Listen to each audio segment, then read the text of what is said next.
I was 20 years old when I started dancing. That was in 2002. The reason I started dancing was actually because of a dare. So a girlfriend of mine who I played basketball with were dared to try out the brand new Monday night social at Marshare Frederick Gully.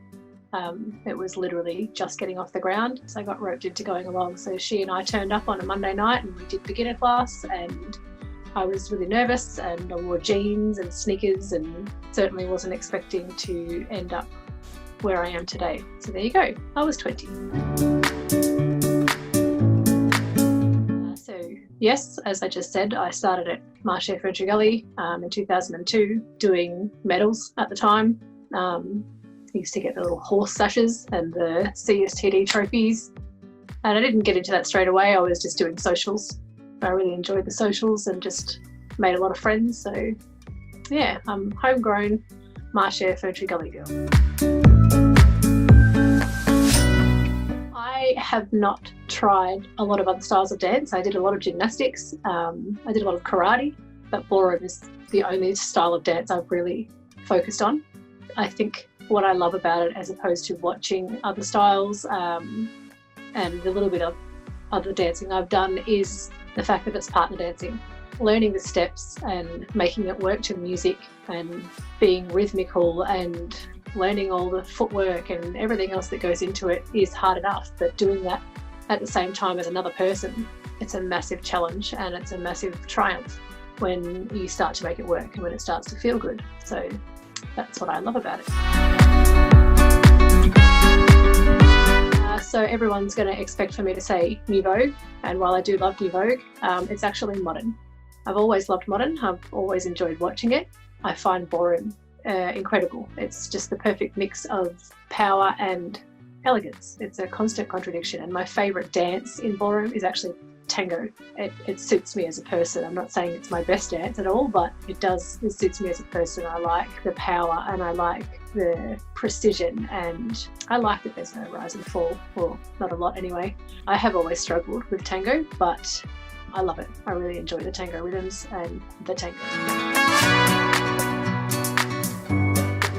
Latin American has always been my weakest, in my opinion, because yes, it's partner dancing, but in Latin American you are so much more exposed. You're away from your partner, and you know, never mind the skimpy costumes if you compete, but I never found that it gelled very well with me, and in particular the rumba. Now, I always used to say it was just boring because, you know, I didn't know enough about it. I still find it the least interesting of the 5 Latin dances. I really enjoy watching all the Latin dances, but out of all of them, I generally mentally switch off when rumba's on.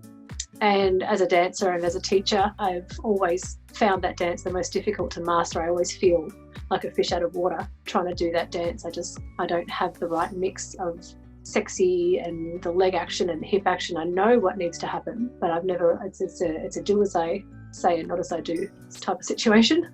And all my students will be very familiar with that. Honestly, peer pressure.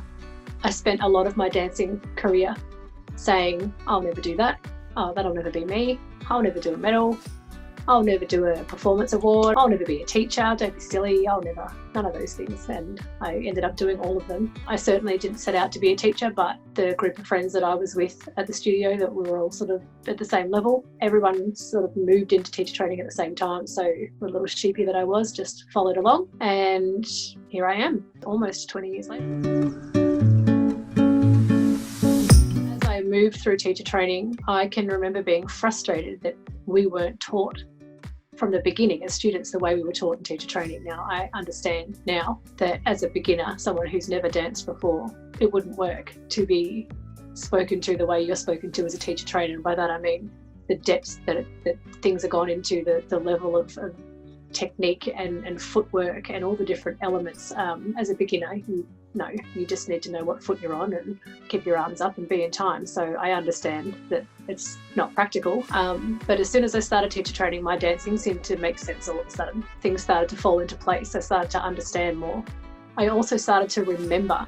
So as a student doing my awards, I would forget it. As soon as the award was done, and I was off the floor, it vanished. And my teachers, I didn't listen to them, and they'd say, Erin, do this, and I'd go, oh, okay. And it went in one ear and straight out the other. I was all about the music, and it's pretty dressed, and isn't this fun, and I like performing. And then as soon as it was over, vanish. Becoming a teacher meant that, I'm teaching it to a student, and then subsequently becoming a teacher trainer myself. My handle on the routines and the choreography, and just remembering the basics and remembering, the footwork and the positions and things like that, has immensely helped my dancing. There are a few, and the obvious one for me, winning an Australian title at the end of 2018, Masters 1 Open New Vogue. A memory that has stuck with me forever is my first gold ever, which was a jive. Not the best jive you've ever seen, and I'm going to put some footage in here for you to laugh at.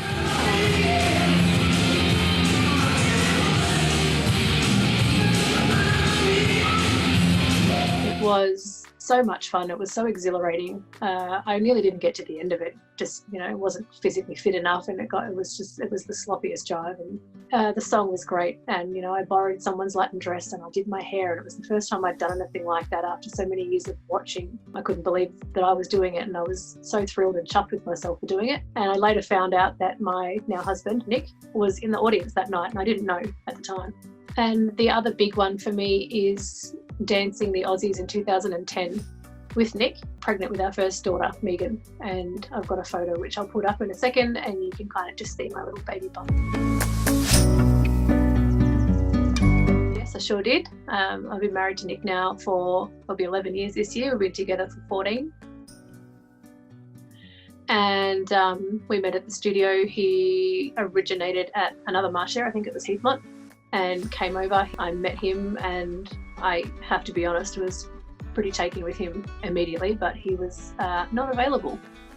The rest is history. So yes, as I mentioned before, I've competed. I started in 2006, and my first partner's name was Arthur. We had just a blast together for a year, and unfortunately had to return to his home country, Thailand. But we had so much fun together, and I was a genuine, straight out of the gate beginner, had no idea, and he was very patient with me, and we became really great friends, and I learnt a lot from him. And I danced with my husband, Nick.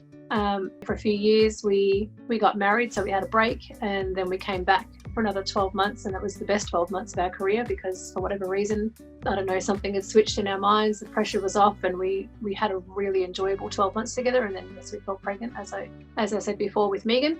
And then since then, multiple children. I had a short spell with Adam Bukta. We did some New Vogue together, and we had some success. And then more time off, more children, and as I mentioned, back with Matt McMahon for 12 months doing Masters 1 together. At the risk of sounding terribly corny, I grew up watching my older brother dance. Went to all his competitions and watched him get better and better and better. And obviously, as a student myself, I've learned from him and watched him grow, and the things that he's accomplished in his dancing career and in his life. I'm always pretty amazed by him. But the couple that I watched at the Australians was Jason Gilkison and Peter Roby. They did their Proud Mary jive. It was just the best thing I've ever seen. Said to me by one of my mentors and somebody else that I idolise in the dancing world, Mr. Neil Rosenfeld, that you have to be honest and true, and if what you're showing people on the dance floor is real and genuine, and you are loving what you're doing, they will love what you're doing as well. So yeah, if you're not enjoying it, or you don't get nervous anymore when you walk on the floor, it's time to have a look at yourself and ask yourself the question, why am I still doing this? The schools being open, joking, no I'm not. The social side of it, as a studio owner, I miss being there with everybody, with the teachers, with the students, the private lessons, the deb sets, the school groups. Just the interaction, taking my own lessons. I miss all of them. I miss seeing everybody each week.